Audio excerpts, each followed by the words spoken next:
Assalamualaikum warahmatullahi wabarakatuh. Alhamdulillahi rabbil alamin. Wassalatu wassalamu ala asyrafil anbiya'i wal mursalin wa ala alihi wa sahbihi ajma'in. Alhamdulillah, bersyukur kita kepada Allah Subhanahu wa taala. Pagi ini alhamdulillah kita dapat bertemu lagi dalam majlis ilmu, alhamdulillah, di perkarangan Jami' Asri Hasanil Bolkiah, iaitu salah sebuah daripada masjid yang terbesar, saya rasa yang terbesar di negara Brunei Darussalam.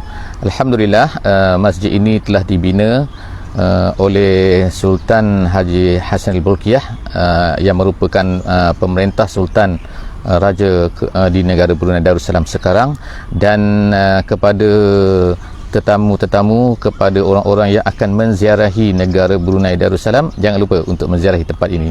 Satu masjid yang sangat indah. Bila kita masuk di dalamnya, Masya Allah kan, anda semua akan kagum dengan keindahan dan kecantikan masjid ini. Alhamdulillah, pada pagi ini kita akan bersama-sama lagi dalam tafsir muka surat Al-Quran. Setiap muka surat Al-Quran insya-Allah kita akan ambil untuk menjadi pedoman dalam hidup kita, insya-Allah, pada setiap pagi, supaya kita akan menjalani hidup kita pada hari ini dengan panduan daripada Al-Quran. Dengan serba sedikit kita akan dapat permata-permata dan sesuatu yang indah daripada Al-Quran. InsyaAllah hari ini kita akan bersama-sama pada muka surat 449 449 daripada Al-Quran, kepada sesiapa yang mempunyai kelapangan, kemudahan untuk sama-sama membuka Al-Quran. Itu adalah yang terbaik jika sekiranya anda ataupun auda dalam bahasa Brunei dapat untuk menadah dan melihat kepada ayat-ayat Al-Quran yang akan kita bacakan sebentar lagi, dan kita akan lihat beberapa pengajaran ataupun penafsiran secara ringkas. InsyaAllah saya ambil penafsiran ini ataupun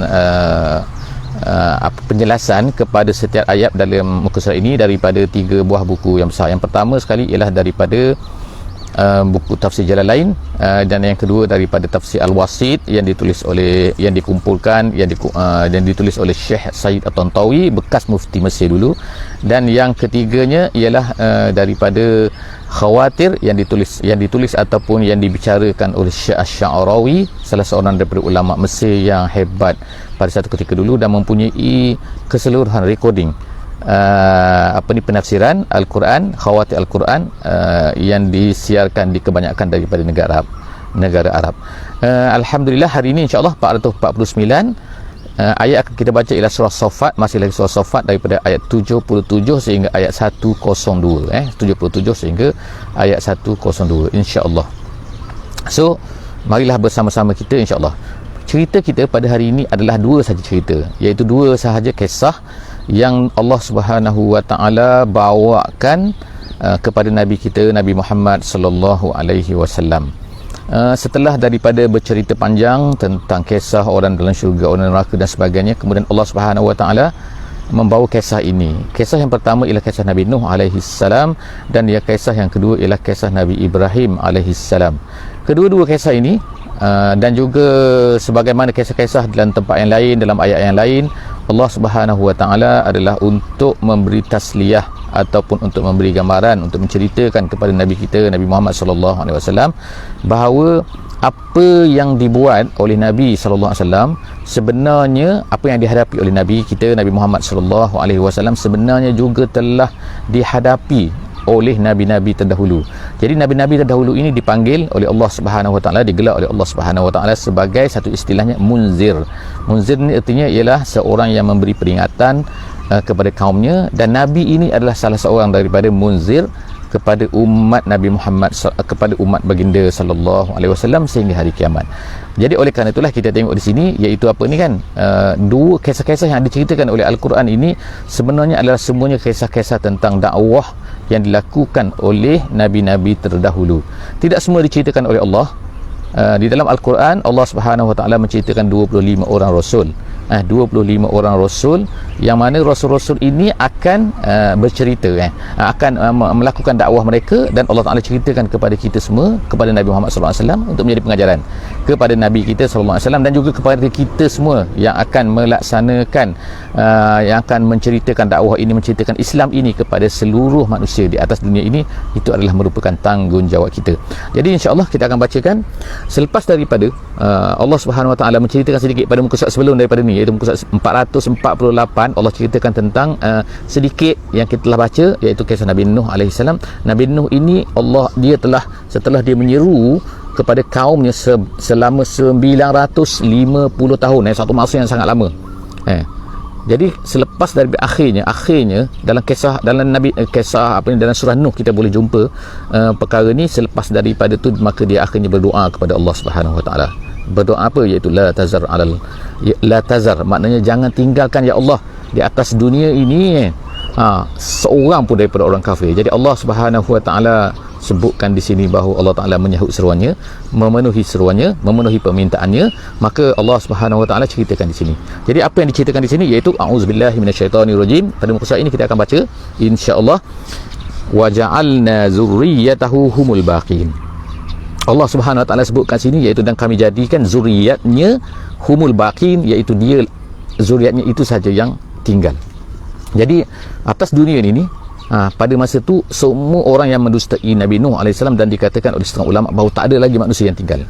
Pada ketika itu semuanya yang tinggal hanyalah apa yang ada di dalam kapal Nabi Nuh saja. Kapal, bot, perahu besar dan sebagainya, wallahu alam. Tapi itu saja yang tinggal. Jadi Allah SWT sebut sini kan, hanya zuriat saja tinggal. Yang lain-lain tu semua tu, apa yang ada sekarang ni yang kita lihat atas dunia ni kan, manusia dengan pelbagai warna kulit sama ada warnanya begini, warna coklat, warna merah, warna putih, warna tak cerah dan sebagainya. Semua tu adalah merupakan daripada zuriat Nabi Nuh alaihi salam. Semua tu daripada keturunan Nabi Nuh alaihi salam. Tak adalah yang lain. Sebab kalau kita tengok asalnya sebelum daripada itu ialah Nabi Adam alaihi salam. Nabi Adam tu ada pecahan-pecahannya. Kemudian ada salah seorang daripada keturunan Nabi Adam ini ialah Nabi Nuh. Tetapi yang lain tu semua Allah Ta'ala matikan, tenggelamkan. Yang tinggal hanyalah daripada zuriat Nabi Nuh alaihi salam saja. Nabi Nuh mempunyai 3 orang anak. Yang pertama Sam, yang kedua Ham, dan yang ketiga Yafis. Nama dia Yafis. Satu Sam, satu Ham, Yafis. Perkara ini disebutkan dan dalam sebuah hadis yang diriwayatkan oleh Imam Ahmad. Nabi SAW berkata, siapa Sam tu ialah ayah kepada Arab, Abul Arab. Nabi kata. Kemudian yang keduanya Ham ni ialah Nabi kata ialah Abu Sudan, iaitu orang-orang Sudan, orang-orang daripada Afrika mungkin yang mempunyai hampir yang sama, kategori yang sama, iaitu dia ni adalah berasal daripada keturunan Ham. Dan kemudian yang ketiga Yafis. Yafis ni ialah Nabi SAW kata dia adalah Abu Rum. Abu Rum Abu Rum ni, kalau Rum kita kata sekarang ialah orang putih lah kan jadi orang yang berkulit putih, orang yang di sebelah Europe dan termasuk itu ulama-ulama seperti dalam jalan lain disebut ialah Turki juga orang Turki juga adalah daripada keturunan Yafis. Jadi kita ada 3 orang anak Nabi Nuh yang besar yang masih hidup, yang bersama-sama dalam kapal, iaitu Sam, Ham dan juga Yafis. Jadi ketiga-tiga inilah yang membiak-biak, yang menjadi ramai pada hari ini yang kita lihat kan. Kemudian itulah yang dipanggil sebagai zurriyatahu, iaitu zuriat Nuh. Kemudian Allah Ta'ala kata wa tarakna alaihi fil akhirin, wa tarakna alaihi fil akhirin. Ya Allah, iaitu apa? Allah Subhanahu Wa Ta'ala telah hebatkan Nabi Nuh ini, menjadikan Nabi Nuh ini menjadi sebutan. Menjadi sebutan artinya ialah dipuji oleh semua orang-orang yang datang selepas daripada Nabi Nuh alaihi salam. Wa tarakna alaihi fil akhirin, itu maksud dia. Kemudian seterusnya salamun ala Nuh fil alamin. Allah Ta'ala maknanya memberi kehebatan kepada Nabi Nuh alaihissalam dengan ungkapan ini, iaitu salamun, keselamatanlah ke atas Nuh fil alamin, kepada seluruh alam. Seluruh alam ni orang tahu kan Nabi Nuh alaihissalam. Kemudian seterusnya inna kazalika najzil muhsinin. Allah Ta'ala sebutkan bahawa oleh kerana Nabi Nuh ni muhsin, salah seorang daripada yang muhsin, maka Allah Ta'ala telah ceritakan begitulah Allah Ta'ala akan membalas kepada orang-orang yang muhsin. Tapi orang-orang yang tidak muhsin, kita tengok kan, orang-orang yang mendustakan Nuh alaihissalam, apa jadi pada mereka? Semua mereka tu ditenggelamkan, ataupun selepas daripada itu mereka ini yang mendustakan ajaran Nabi-Nabi, mereka itu akan dihancurkan oleh Allah Subhanahu Wa Ta'ala dengan pelbagai cara, dengan pelbagai bentuk. Itu adalah ketetapan Allah Subhanahu Wa Ta'ala. Jadi Allah Ta'ala akan memberi kebaikan kepada orang muhsin. Allah Ta'ala di sini nak memuji, nak meminta kepada kita secara tidak langsung juga, iaitu apa? Jadilah kamu orang-orang yang muhsin. Sebab kalau kamu menjadi orang muhsin, maka kamu akan disayangi oleh Allah Subhanahu Wa Ta'ala. Kalau tidak muhsin, kamu akan dibenci oleh Allah Ta'ala, dan kamu akan kemungkinan akan dihancurkan oleh Allah Subhanahu Wa Ta'ala, dibinasakan oleh Allah Subhanahu Wa Ta'ala atas dunia ni lagi, di akhirat tu of course. Kemudian innahu min ibadinal mu'minin, Allah Ta'ala puji Nabi Nuh AS. Innahu, sesungguhnya Nuh itu min ibadinal mu'minin, dia hambaku yang beriman. Yep. Kemudian summa aghraqna al-akhirin, Allah Ta'ala sebut sini. Kemudian yang baki-baki lagi, yang tak beriman, yang tak muhsin, semua itu ke mana? Aghraqna, kami tenggelamkan dia. Jadi habislah. Ini cerita Nabi Nuh AS di dalam surah Saffat ini, habis di situ. Dan kemudian Allah Ta'ala membawa pula kita kepada satu kisah yang lain, iaitu kisah Nabi Ibrahim alaihissalam. Siapa Nabi Ibrahim? Datangnya selepas Nabi Nuh, dikatakan lebih daripada 2000 tahun, 2600 tahun, dikatakan oleh ahli tafsir. Bilangan jarak masa yang tepat itu wallahu alam bisawab, tapi ahli tafsir mengatakan begitu.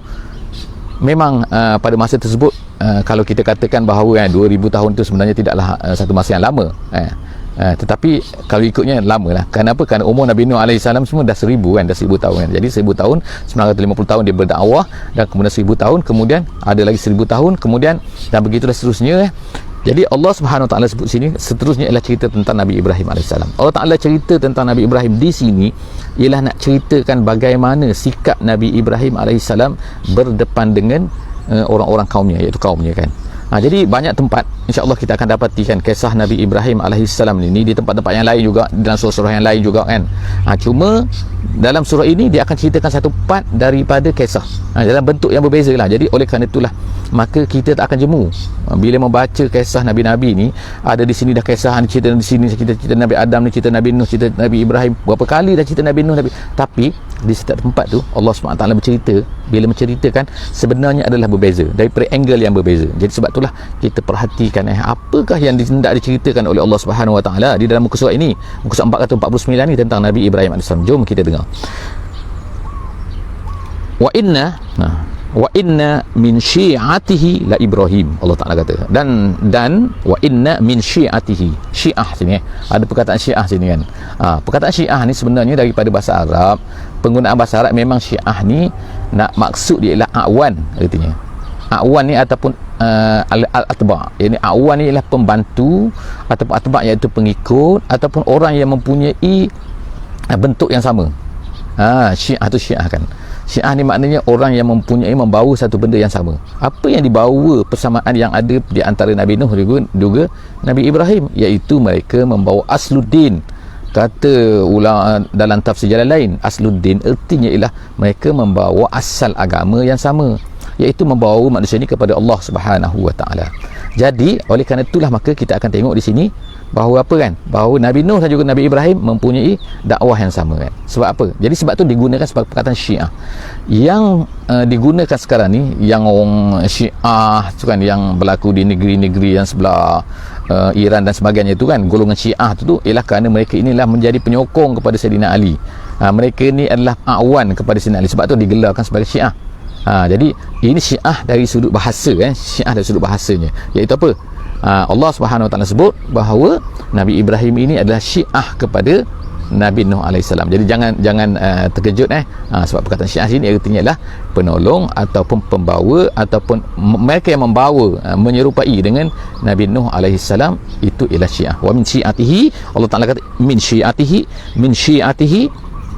la Ibrahim. Ibrahim adalah syiah kepada Nabi Nuh AS. Izja'a rabbahu biqalbin salim.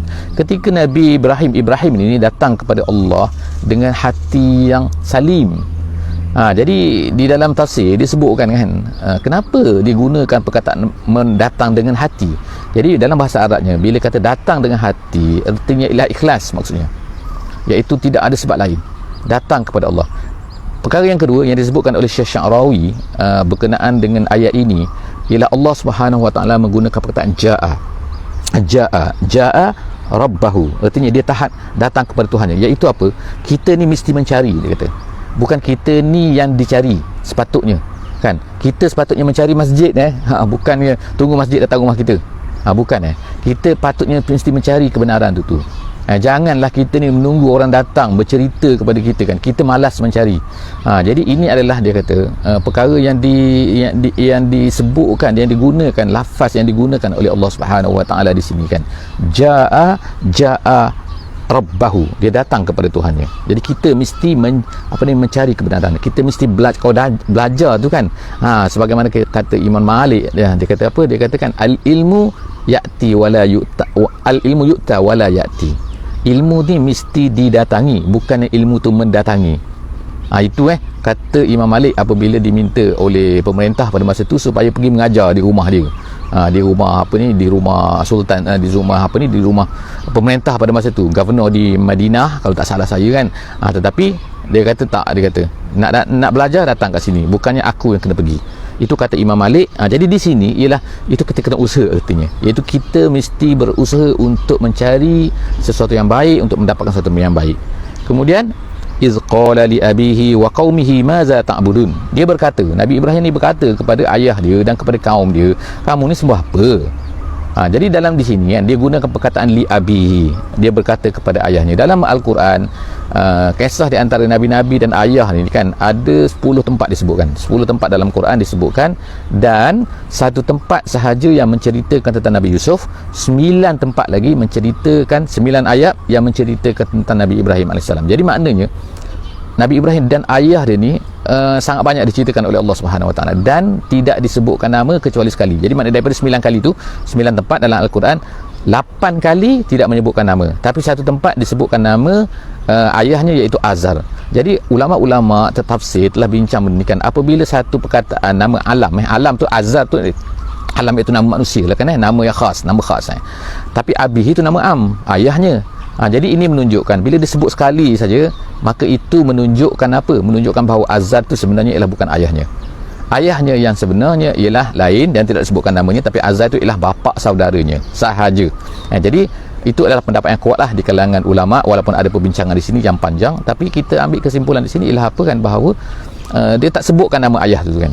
Jadi sebab macam orang lah kan, kalau orang tanya kan, orang tanya budak katakan mana ayah awak, dia tak sebutlah nama ayah dia. Mana ayah awak Muhammad, mana ayah awak Zaid, tak ada kan, walaupun ayah dia tu memang Zaid.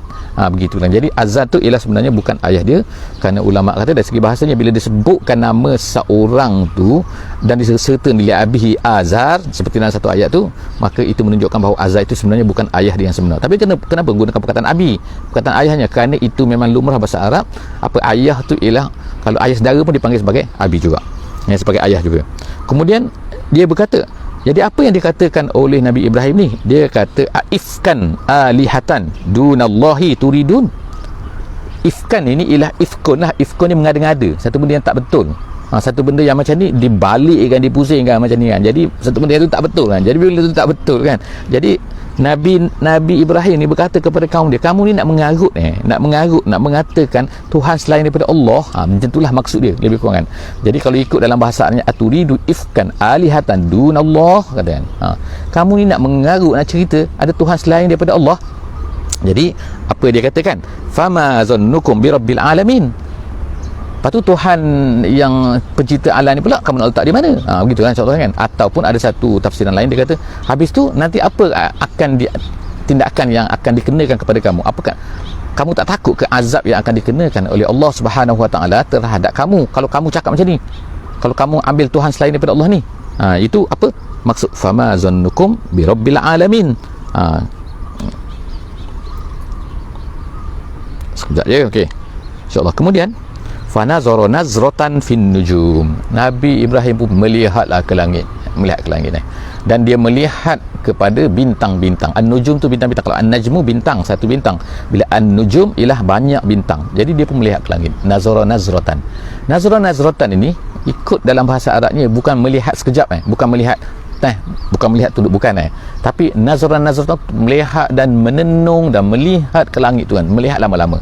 Kenapa dikatakan begitu, dibuat macam tu oleh Nabi Ibrahim alaihissalam?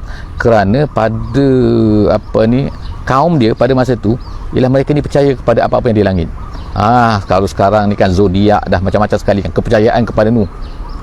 ada bintang-bintang, rumpun bintang 12 dan macam-macam sekali, kalau macam ni berlaku, kalau macam ni macam-macam. Jadi sebenarnya perkara ni dah lama dah kan, bukan baru kan. Jadi kaum Nabi Ibrahim ni, mereka ni percaya kepada bintang-bintang tu. Jadi sebab itulah Nabi Ibrahim dikatakan oleh ulama tafsir, dia buat macam tu seolah-olahnya dia mendapat ilham daripada langit, mendapat ilham daripada bintang-bintang tu. Sebenarnya tidak kan. Fanazara nazratan fin nujum faqala inni sakim, kemudian dia berkata, aku sakit lah. Ini ceritanya ringkasnya ialah apa, kerana pada masa tu dia telah diajak untuk pergi. Pada masa tu hari raya, bukan hari raya lah, maksud hari perayaan, hari besar kepada kaum kampung dia tu, kaum negeri, kaum bangsa dia tu. Jadi mereka pada masa tu nak pergi semua ke pesta, pesta untuk menyambutlah perayaan tu. Jadi dia pun, mereka ajaklah Ibrahim, mai jom Ibrahim, jom mai kita pergi. Tapi dia kata, aku sakit lah. Dia kata sakim. Dia kata sakim tu maknanya sakit, marid, dia kata. Tapi sebenarnya betul ke dia sakit? Ulama-ulama tafsir kata kat sini kan, sebenarnya dia tak sakit, bukan sakit jasad. Manusia boleh faham sakit jasad, tapi sebenarnya pada masa tu dia adalah sakit hati sebenarnya. Sakit hati apa? Sakit hati dengan apa yang dibuat oleh kaum dia tu. Sebab itulah dia kata aku ni sakim. Dalam hadis Nabi SAW ada satu hadis diceritakan bahawa Nabi berkata bahawa apa, Nabi Ibrahim ni ada tiga tempat tiga tempat dia ni bercakap satu benda yang tidak betul lah dengan pada anggapan orang, tapi sebenarnya bukan menipu tapi Nabi menggunakan perkataan kazib kat situ. Kazib tu kalau ikut terjemahan ni menipu lah, tapi sebenarnya bukan menipu. Iaitu yang pertama apa, ketika dia menjawab ni, ketika dia berkata aku sakit, dia kata sebenarnya dia tak sakit kan, tapi sakit tu maksud sakit lain. Yang kedua, ketika dia ni berkata, bila orang tanya dia kan, siapa yang apa ni pecahkan berhala ni, dia kata tu kabiruhum, dia kata tu yang besar tu, berhala besar tu. Sebab tu dia tinggalkan satu berhala tu kan, tak dipecahkan jadi dia kata tu berhala besar tu. Itu kan tak betul. Mana berhala besar? Yang ketiganya, bila dia pergi ke Mesir, dia bersama dengan Sarah. Nabi Ibrahim bersama dengan Sarah. Jadi adat orang ataupun pattern negeri Mesir ni, Firaun ini, pemerintah Mesir pada masa tu, kalaulah orang tu seorang perempuan atau isteri kepada seorang, maka dia akan ambil. Tapi kalau saudara dia tak ambil. Jadi apa dia kata? Nabi Ibrahim kata, Nabi tak tahu dah. Nabi Ibrahim kata, ini saudara aku, Sarah ni ukhti, dia katakan. Sarah ni saudara aku, adik-beradik aku. Jadi bila sebut adik-beradik, mungkin dia tak kacau lah. Jadi itu satu, kalau ikutnya satu tak betul kan. Tapi itulah yang Allah, Nabi SAW, Nabi kata bahawa Nabi Ibrahim ni ada bercakap pada tiga tempat dan tiga situasi itu, dia bercakap lain daripada yang sebenarnya. Tapi maksud dia tu lain lah. Kenapa? Jadi dari sini ulama-ulama telah berbincangkan, boleh tak kita ni bercakap satu benda yang tak betul. Jadi ada tempat-tempat dia yang memang boleh kan, yang boleh kan, iaitu apa? Seperti keadaan-keadaan yang telah ditunjukkan oleh Nabi Ibrahim di sini, ataupun nama dia Tauriyah. Tauriyah ni ialah kita sebut satu benda tapi sebenarnya maksud kita tu lain. Tapi orang boleh faham macam ni, satu perkataan yang boleh difahami dalam pelbagai bentuk. Itu nama dia Tauriyah. Panjang cerita tentang benda ni kan, kita tak nak ceritalah kat sini, kita cerita tentang isu lain. Okey. Apa lagi seterusnya ialah dia kata aku ni sakim. Fatawallau anhu mudbirin, mereka pun pergilah semua. Orang-orang negeri dia tu kan, semua pergilah meraya tu kan. Faragha ila alihatihim faqala ala takulun. Nabi Ibrahim pergilah kepada berhala tu, dia kata kamu tak makan ke? Artinya kat sini ialah mereka ni telah meletakkan makanan-makanan di depan berhala tu. Sama jugalah seperti sekarang kan, orang letakkan buah-buahan, orang letakkan apa-apa pada berhala. Berhala tu kan batu, jadi mereka letakkan buah-buahan tu. Jadi Nabi Ibrahim pergi tanyalah, kenapa kamu tak makan ni, benda ni tak makan ke? Nabi Ibrahim bercakap lah kan. Kemudian dia kata apa? Malakum la tantikun. Tiba-tiba berhala tu manalah menjawab. Jadi berhala tu senyap kan. Jadi Nabi Ibrahim kata, kenapa tak bercakap? Pula dia kata kan, faragha alaihim darban bil yamin. Jadi Nabi Ibrahim pun pergi, dia kata dia pun berlasah tu kan, dia pukul bil yamin. Bil yamin ini ada pendapat yang pertama kata ialah tangan kanan. Tangan kanan tu maksudnya ialah kinayah ataupun majaz kepada menggunakan kekuatan, habis tenaga, dia pukul habis berhala-berhala tu. Yang itu yang pertama. Yang keduanya dia kata apa? Dia kata bil yamin ni maksudnya ialah dengan sumpah. Sebab apa? Dia dah bersumpah dah, dia akan pecahkan berhala-berhala ni. Okey. Kemudian fa'aqbalu ilaihi yazifun. Bila mereka ni tahu, orang-orang negeri tu kan, kaum dia tu tahu apa yang dia buat, mereka pun yazifun.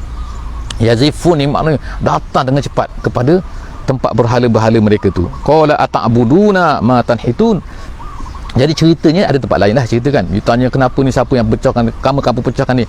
Kemudian apa yang Nabi Ibrahim jawab? Dia kata kamu sembah apa yang kamu sendiri ukir. Tan hitu ni kamu ukir kan, kamu buatlah kan benda tu kan, kamu buat jadi berhala, kamu buat jadi ni, kamu buat jadi kan, kamu buat jadi monyet, kamu buat jadi lembu, kamu buat jadi patung, kamu tiba-tiba kamu sembah dia. Macam mana ni kan? Itu nak minta supaya mereka ni berfikir kan. Mereka berfikir, tapi mereka fikir ke tak? Wallahu khalaqakum wa ma ta'malun. Nabi Ibrahim berkata, Allah yang mencipta kamu dan apa yang kamu buat ni, apa yang kamu lakukan, perbuatan kamu. Qalu bnu lahu bunyanan. Mereka tak nak berdebat kalah kan. Panjang lagi perdebatan, ada tempat-tempat lain kan, tetapi ringkas cerita kat sini, mereka pun berkata, dia kata, mari kita buat satu ubnu. Dia kata ubnu ni binalah lahu bunyanan, kita buat satu tempat khusus. Nampak tak kan, mereka ni berusaha kan, bersungguh-sungguh kan, untuk apa? Untuk membina satu tempat yang mana khusus untuk apa? Untuk tu disebutkan fa'alquhu fil jahim. Mereka akan nyalakan dalam tempat tu, mereka akan nyalakan, letakkan bahan-bahan api yang banyak, yang besar, lalu nyalakan api dalam tu, kemudian mereka akan nak campakkan. Fa'alquhu, campakkan dia fil jahim. Jahim tu maksudnya bukan neraka tapi jahim tu maksudnya api yang membakar, api yang terbakar, api yang besar tu. Fa'aradu bihi kaidan. Allah Ta'ala kata mereka nak mereka plan mereka nak bakar tu lah, nak bakar Nabi Ibrahim AS. Tapi Allah Subhanahu Wa Ta'ala kata faja'alnahumul asfalin. Tapi Allah Ta'ala jadikan mereka itu asfalin. Asfalin ni maknanya bawah, asfalin ni makhurin dalam kata-kata ulama tafsir. Makhurin artinya tak berjaya plan mereka tu kan. Apa yang jadi ialah Allah Subhanahu Wa Ta'ala menjadikan api itu sejuk. Kuni bardan wa salaman ala Ibrahim. Wahai api, sejuklah kamu dan selamatkan, keselamatan untuk Ibrahim AS. Selepas daripada tu cerita tu, maka Nabi Ibrahim pun berpindah daripada tempat tu, hijrahlah daripada tu, muhajir Jadi disebut sini waqala inni zahibun ila rabbi sayahdin. Dia pun lari dari tempat tu. Macam mana dia berlaku tu wallahu alam bisawab, tapi yang kita faham di sini ialah selepas daripada tu maka Nabi Ibrahim pun berpindahlah. Kalau ikut ceritanya, kalau ikut tempatnya ialah yang pertama ialah di selatan Turki sekarang ni. Di selatan Turki ada satu tempat di mana dikatakan tempat dibakar Nabi Ibrahim tu. Nabi Ibrahim, kemudian Nabi Ibrahim telah berpindah ke Palestin. Nabi Ibrahim akhirnya menetap di Palestin, yang sekarang ni ada satu tempat nama dia Khalil. Khalil ini disebut Hebron dalam bahasa yang kita sebutkan sebelum daripada ni, yang kita saya rasa pernah sebut, iaitu Hebron. Hebron ni dalam bahasa Inggeris lah dalam bahasa yang betul-betul sekarang kan. Tapi sebenarnya dalam bahasa Arab nama tempat tu adalah Khalil. Dia katakan ada tempat situ kubur Nabi Ibrahim, dan di situlah, di kawasan Palestin itulah Nabi Ibrahim menetap. Jadi Nabi Ibrahim ni dikatakan adalah manusia yang pertama sekali berhijrah kerana Allah Subhanahu Wa Ta'ala. Jadi dia kata zahibun ila rabbi sayahdin rabbi habli minas solihin. Ya Allah, kurniakanlah aku, selepas itu dia berdoa rabbi habli minas solihin, kurniakanlah aku anak yang soleh. Jadi Allah perkenankan doa dia. Nampak tak kan? Maknanya dekat sini, kalau orang tu soleh, orang tu baik kan, dan kalau dia minta kepada Allah Subhanahu Wa Ta'ala, Allah mungkin akan perkenankan dia. Kalau Allah tak perkenankan doa dia tu kan, itu adalah sebab dia kan. Tetapi Allah Ta'ala nak tunjukkan kat sini kan bahawa Allah perkenankan doa Nabi Nuh AS, Allah Ta'ala perkenankan Nabi Ibrahim di sini, iaitu selepas daripada dia berhijrah, kemudian dia berdoa kepada Allah, kemudian Allah kata apa? Fabasyarnahu bighulamin halim. Allah Ta'ala beri khabar gembira kepada dia bahawa kamu ni akan dapat seorang anak yang halim. Halim tu ialah maknanya lemah lembut. Halim tu macam itulah sifat dia, dan memang itulah sifat sifat Nabi Ismail alaihissalam. Yang dimaksud sini Nabi Ismail lah. Kemudian falamma balagha ma'ahu sa'ya qala ya bunayya inni ara fil manami anni azbahuk fanzur madza tara. Jadi cerita ni ringkasnya dah besar sikit Nabi Ismail ni, kemudian Nabi Ibrahim melihat dalam tidurnya, dalam mimpinya, iaitu mimpi seorang Nabi ni adalah wahyu kan. Kemudian dia tengok dalam mimpi ni, aku ni menyembah kamu, aku ni menyembelih kamu, minta maaf, bukan menyembah, menyembelih kamu kan, aku menyembelih kamu, azbahuk kan. Kemudian fanzur madza tara, apa pendapat kamu? Kemudian qala ya abatif'al ma tu'mar. Tengok kan, hebat Nabi Ismail walaupun masih muda, walaupun masih kecil tu bukan kecil lah kan, tapi maknanya masih muda lagi kan, dia ni hasil tarbiyah daripada Nabi Ibrahim AS, tarbiyah daripada isterinya Sarah. Apa dia kan iaitu kan, cerita ni panjang sebenarnya kan. Selepas tu ada Sarah, lepas tu ada Hajar kan, lepas tu Nabi Ismail ni telah ditarbiyah oleh Hajar, mak dia Hajar. Jadi di mana Hajar ni? Di Mekah lah kan. Di mana Mekah tu kan? Jauh daripada Palestin. Nabi Ibrahim pergi macam mana? Terbang? Bukan, berjalan kaki. Jadi hebat kan? Dia berulang-alik, dikatakan selama 4 kali, dan salah satu daripada kali tu dia bermimpi menyembelih Nabi Ismail. Jadi dia pun beritahu kepada Nabi Ismail, aku melihat aku ni menyembelih kamu. Jadi apa pendapat kamu? Nabi Ismail kata, ya ayahku, dia katakan gitu kan, ya abati if'al ma tu'mar, buatlah apa yang disuruh. Tengok kan kehebatan kan Nabi kehebatan kedua-dua Nabi ni. Nabi Ibrahim pula kan, kehebatan dia kan, apabila disuruh oleh Allah dia akan buat. Nabi Ismail pula apabila dia ni kan diberitahu oleh ayah dia kan, dia akan patuh kan. Satajiduni insya-Allah, dia kata kamu akan dapati aku insya-Allah minas sabirin, aku akan sabar.